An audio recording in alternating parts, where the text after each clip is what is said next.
이제 예레미야서는 마지막 본문으로 이제 다가서고 있습니다. 강대했던 아수르조차 이기지 못했던 바벨론이고요. 이집트 역시 바벨론과 싸워서 상대가 되지 않았습니다. 바벨론이라는 이 나라는 크고 강대한 나라입니다. 엄청난 군대와 무기로 가득했고 이들의 행실은 잔인했습니다. 한번 전쟁을 하면 적국의 성읍을 쳐서 잔인하게 사람을 죽이고 그것을 본보기로 그 시체들을 긴 막대기에 달아서 성읍 그 주변에 달아 놓았다고 합니다. 그래서 이것을 보는 많은 사람들에게 공포심을 가득히 심어줬고 그곳에 있는 모든 것들을 빼앗고 남은 것들을 불태워버리는 굉장히 잔인하고 무서웠던 이제 그런 민족들, 그런 나라입니다. 그런데 예레미야 선지자를 통해서 이러한 고난 속에 있는 이스라엘 백성들에게 주시는 하나님의 말씀은 이 바벨론에게 멸망한다는 겁니다. 이것은 절망적인 메시지입니다. 백성들의 두려움을 가중시키고 소망을 전해야 하는 선지자의 메시지가 그 내용이 멸망이라고 하는 역설적인 상황이 벌어지고 있는 것입니다. 참 이상하죠. 나라가 멸망한다. 이것이 하나님께 온 메시지입니다. 그런데 나라가 멸망하면 그것으로 끝이어야 하는데 하나님께서는 여전히 지키신다고 말씀하시고 여전히 버리시지 않겠다라고 말씀하시는 겁니다. 여러분, 그 이유가 무엇입니까? 오늘 본문을 통해서 하나님의 이 마음을 더 깊이 저희들이 들여다보기를 소망하고 우리의 믿음이 더욱 커지는 시간 되기를 간절히 바랍니다. 오늘 본문을 보시면 특별히 7절에 금잔이라는 단어가 등장합니다. 쉽게 금잔이라는 이 단어를 생각해 보면 음료를 담기 위한 잔인데 호화롭게 금으로 만들어졌거나 금으로 칠이 되어 있다라는 의미일 것입니다. 지금은 고가의 잔으로 생각할 수 있지만 고대에는 이것보다 더 큰 의미가 있었습니다. 열왕기상 10장 21절을 보면 이런 말씀이 있습니다. 솔로몬 왕이 마시는 그릇은 다 금이요 레바논 나무 궁의 그릇들도 다 정금이라 은 기물이 없으니 솔로몬 시대에 은을 귀히 여기지 아니함은, 이렇게 말씀하면서 잔이라는 것이 금으로 되어 있다라는 것은 단지 부유해서 가치가 있는 잔을 소유했다라는 것, 그 의미 이상으로 권위와 위엄을 상징하는 것입니다. 힘과 영광이 나타난다는 것입니다. 바벨론의 힘과 위엄을 생각하면 금잔이라는 이 표현이 어색하지 않습니다. 오늘 본문은 그 바빌론의 금잔이 깨어진다라는 말씀을 저에게 하고 있는 것입니다. 1절에서 4절을 보면 이들이 멸망하게 될 것이라는 메시지 속에서 그들의 모습이 아주 적나라하게 드러납니다. 하나님께서 멸망케 하는 자의 마음을 부추겨서 바벨론을 공격하게 하고 타국인을 바빌론에 보내서 키질하여 그 땅을 비게 하리니, 이 의미는 밭에 있는 곡식들이 하나도 남김없이 다 쓸어버리겠다라는 그런 의미가 됩니다. 이 말씀의 메시지 성경을 보면은 I'm sending a cleanup crew into Babylon, 그러니까 청소부를 바벨론으로 보내겠다라는 말입니다. They will clean the place out from top to bottom. 위에서부터 아래까지 모든 것들을 이들이 완전히 다 깨끗하게 청소해 버리겠다. 씨도 안 남기겠다. 이런 의미가 되는 것입니다. 바벨론의 멸망의 장면을 보면 활을 쏘는 자에게는 갑옷을 입은 자가 막아서고 갑옷을 입은 자에게는 활을 쏘는 자가 공격을 합니다. 즉 바벨론은 이들을 멸망시키는 페르시아에 맞서서 그 공격을 감히 막아설 수 없다는 것입니다. 바벨론의 군대는 전멸하고 갈대아 땅의 사람들은 죽임을 당하고 칼과 활에 찔린 사람들이 거리에 즐비하게 된다라는 바벨론의 멸망을 오늘 예언해주고 있습니다. 실제로 이 바벨론은요, 이스라엘을 점령한 지 100년도 채 되지 않은 기원전 539년에 느부갓네살의 마지막 후계자의 점령 시기에 페르시아에게 멸망을 당하게 됩니다. 그리고 페르시아는 기원전 331년에 알렉산더 대왕에게 다시 그 침략을 받아 멸망하게 됩니다. 자, 여러분, 이 장면이요, 금잔으로 표현되었던 바빌론의 멸망의 상황입니다. 하늘을 찌를 듯이 강대했던 나라, 전성기의 영화로운 모습은 이제는 온데간데 없이 비참한 상황에 이들이 놓이게 된다라는 오늘의 말씀입니다. 그런데 저와 여러분이 이 말씀을 보면서 꼭 기억해야 되는 중요한 메시지가 있습니다. 그것은 금잔이라고 불렀던 이 바벨론, 이 금잔이 과연 누구의 손에 있느냐 하는 것입니다. 이 금잔은 아무리 강하고 아름답고 크다고 할지라도 우리 주님의 손에 들려 있다라는 것을 저희들은 알아야 한다는 것입니다. 오늘 7절 말씀을 보면 바벨론은 여호와의 손에 잡혀 있어 온 세계가 취하게 하는 금잔이라. 여호와의 손에 잡혀 있어 문 민족이 그 포도주를 마심으로 미쳤도다. 여러분, 이 금잔 안에는 무엇이 담겨 있다고 말합니까? 민족을 미치게 하는 포도주가 담겨 있습니다. 여기서 상징하는 포도주는 미치게 하고 사람들로 하여금 잘못되게 하는 독주를 말합니다. 아마 이 포도주는 바벨론의 힘을 나타내는 것이고 능력을 나타내는 것이고 위엄을 나타내는 것입니다. 말 그대로 천상천하 유아독존, 이런 표현처럼 바벨론은 이 당시에 아무도 견딜 수 없는, 두려움이 하나도 없는 강대한 나라였고 마음대로 할 수 있었습니다. 자신들의 것, 자신들의 자랑거리, 스스로를 의지하게 하는 것들로 이 잔에는 가득히 채워져 있었습니다. 자신들의 힘과 자랑에 스스로 취하고 미치게 하는 교만과 우상, 그리고 악한 범죄가 이 안에 가득 있었다는 것입니다. 그런데 이 금잔이 하나님의 손에 들려 있을 때 금잔 안에는 여호와의 진노로 가득했다는 겁니다. 여호와의 진노 앞에는 조금의 소망도 없고 조금의 미련도 없습니다. 8절 9절 말씀을 보면요, 상처를 치료하려고 유황을 발라도 낫지 않고 고향으로 도망해도 그 화가 하늘에 가득하고 궁창에 다다랐다, 이렇게 말씀합니다. 여러분, 이것이 여호와의 진노입니다. 하나님께서는 바벨론의 죄를 결코 잊지 아니하시고 반드시 심판하시는 공의의 하나님이십니다. 그렇다면 이 순간에 바벨론의 손에 멸망당하고 고난을 겪는 하나님의 백성에게는 과연 어떠한 일이 벌어지고 있습니까? 5절 말씀입니다. 이스라엘과 유다가 이스라엘의 거룩하신 이를 거역함으로 죄가가 땅에 가득하나 그의 하나님 만군의 여호와에게 버림받은 호라비는 아니니라. 저는 이 말씀을 준비하고 묵상하면서 이 5절에 있는 구절이 얼마나 제게는 큰 위로가 되는지를 모릅니다. 바벨론은 죄를 지었고 하나님의 심판의 도구로서 사용이 되었습니다. 하지만 바벨론은요, 하나님의 선택받은 백성이 아니지 않습니까? 그런데 이스라엘과 유다를 보면은 하나님의 선택받은 백성인데 이들의 삶이 어떠하였습니까? 계속해서 말씀하는 것은 이들에게는 범죄함이 있는데, 끊어지지 않는 범죄함이 있는데 그것은 우상 숭배라는 것입니다. 이들에게 계속해서 회개하라고 말씀하고 돌아오라고 말씀해도 이들이 듣지 않았습니다.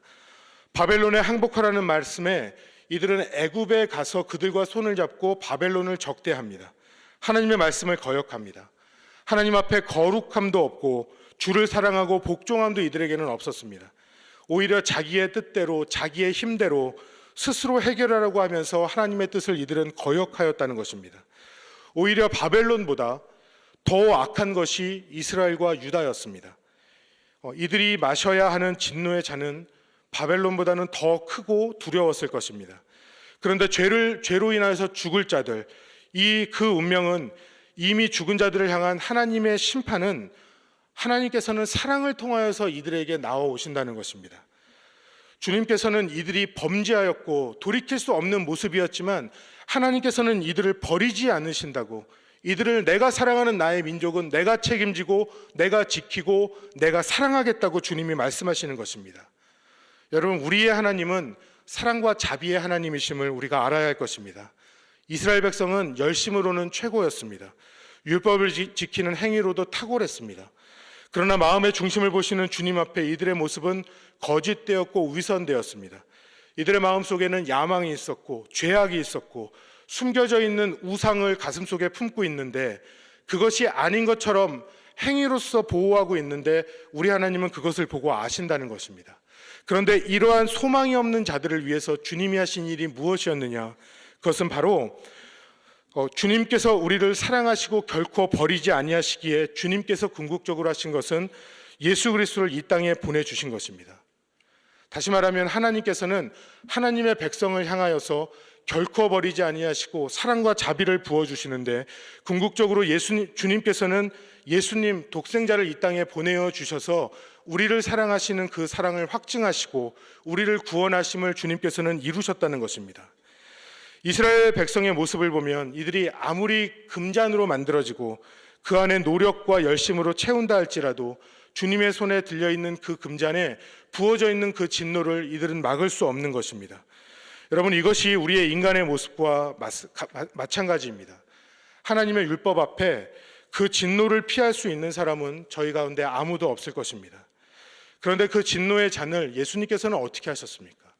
예수님은 이것을 대신 마신 겁니다. 마태복음 26장 39절 말씀을 보면 예수님께서 겟세마네에서 이렇게 기도하십니다. 조금 나아가 얼굴을 대고 엎드려 기도하여 이르시되 내 아버지여 만일 할만하시거든 이 잔을 내게서 지나가게 하옵소서. 그러나 나의 원대로 마시옵고 아버지의 원대로 하옵소서. 예수님께서는 죄인으로 있는 우리들이 마셔야 하는 그 잔을, 고난의 잔, 심판의 잔을 아버지의 뜻대로 예수님이 마신 겁니다. 그리고 예수님께서는 성찬시의 제자들에게 이렇게 말씀하시죠. 잔을 주시면서 받아 마시라. 그리고 이것은 죄사함을 얻게 하려고 많은 사람을 위하여 흘리는 바 나의 피, 곧 언약의 피니라. 예수님께서는 우리의 죄로 말미암은 심판의 잔을 우리를 대신하여 주님이 마시고 그의 보혈로 채워진 잔을 우리에게 주시면서 그것을 마셔서 우리의 죄사함과 구원을 허락하셨다는 것입니다. 사랑하는 여러분, 이 말씀은 저와 여러분에게 어떠한 도전을 주고 어떠한 메시지를 줍니까? 저와 여러분은 주님의 말씀 앞에 비춰보면 죄인입니다. 늘 부족하고 우리는 연약합니다. 우리의 손에 들린 것이 때로는 연약해서 은혜를 구하지만 우리의 연약한 본성은 조금만 편해지면 내 속에 있고 내 손에 있는 것을 의지하고 싶어지고 조금만 좋아지면 이것들이 우상처럼 내 가슴의 중심에 자리 잡고 앉아서 움직이지 않고 오히려 내가 이것을 숭배하는 것처럼 이것을 떠받들고 이것을 붙들고 사는 것처럼 우리를 그렇게 만듭니다. 주님보다 더 좋은 것이 우리 안에 얼마나 자주 자리 잡고 있습니까? 이러한 우리의 모습을 보면 바벨론의 모습과 그렇게 다르지 않은 것 같습니다. 이스라엘과 유다의 모습과 그렇게 다르지 않은 것 같습니다. 조금만 잔이 있어도 금으로 칠하고 싶고 자랑하고 싶고 드러내고 싶은 교만이 아직도 내 안에 자리 잡고 그 안에는 나의 능력, 나의 자랑, 내가 생명을 보존하기 위해서 취하고 싶은 것들, 의지하고 싶은 것들로 가득히 그 안에 채웁니다. 사랑하는 여러분, 저희들이 이러한 순간이 우리에게 올수록 우리들이 믿음 위에서 연약함 때문에 우리가 흔들릴수록 우리가 주 예수 그리스도를 바라보며 주님 앞에 설 수 있는 그런 저와 여러분이 되기를 간절히 소망합니다. 12월에 되면은 크리스마스로 저희들이 늘 기쁘고 감사하는 시간을 갖습니다. 그러나 예수님께서 이 땅에 오신 그것을 축하하는 것만이 아니라 우리 주님이 왜 이 땅에 오셨는지, 오신 주님이 우리를 위하여 무엇을 하셨는지 우리들이 깊이 묵상하고 주님과 동행하며 주님을 바라볼 수 있는 그런 저와 여러분의 삶이 되길 간절히 소망합니다. 히브리서 12장 2절 3절엔 이런 말씀이 있습니다. 저는 묵상하면서 가장 좋아하는 말씀인데 믿음의 주여 또 온전케 하신 이인 예수를 바라보라. 그는 그 앞에 있는 기쁨을 위하여 십자가를 참으사 부끄러움을 개의치 아니하시더니 하나님 보좌 우편에 앉으셨느니라.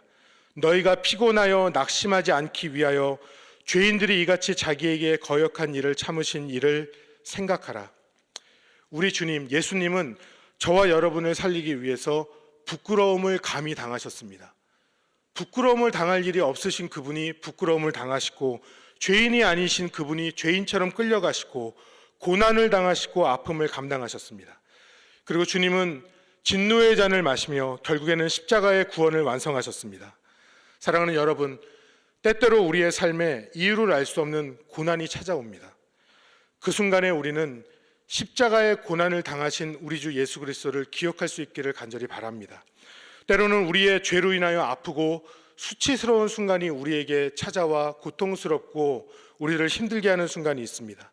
그러나 그 순간 진노의 잔을 대신 마시고 우리에게 보혈의 잔을 허락하신 우리 주 예수님을 더욱 기억할 수 있기를 소망합니다. 절망적이고 소망이 끊어진 것 같아서 마음이 무너지는 경험을 하는 순간이 있습니까? 내가 원하는 대로 되지 않아서 답답하고 아프고 너무나 가슴이 아파서 발을 동동 굴르게 되는 그러한 순간이 우리에게 있습니까? 그 순간에 오늘 본문에 있는 말씀처럼 결코 버리지 아니하시고 저와 여러분을 사랑하시는 사랑과 공의의 하나님, 나의 아버지를 기억할 수 있기를 간절히 바랍니다. 오늘 본문의 10절에서는 이렇게 말씀합니다. 여호와께서 우리의 공의를 드러내셨으니 오라, 시온에서 우리 하나님 여호와의 일을 선포하자. 이스라엘과 유다 그리고 바벨론과 같았던 저와 여러분의 삶에 우리 하나님 여호와께서 하신 일, 예수님의 십자가에서 허락하신 놀라운 사랑과 은혜를 기억하고 선포하는 그런 우리의 하루가 되길 바랍니다. 그 은혜로 이 하루를 살아서 저와 여러분이 그 삶을 통하여서 하나님이 선포되고 하나님의 영광이 선포되고 우리 주 예수 그리스도의 십자가가 선포되고 이 땅에 임마누엘로 오신 예수님이 왜 오셨는지, 오신 그 주님이 나에게 누구이신지 우리의 삶과 입술을 통하여서 증거할 수 있는 그러한 저와 여러분의 삶이 되기를 예수님의 이름으로 간절히 축원합니다. 이 시간에 함께 기도하겠습니다.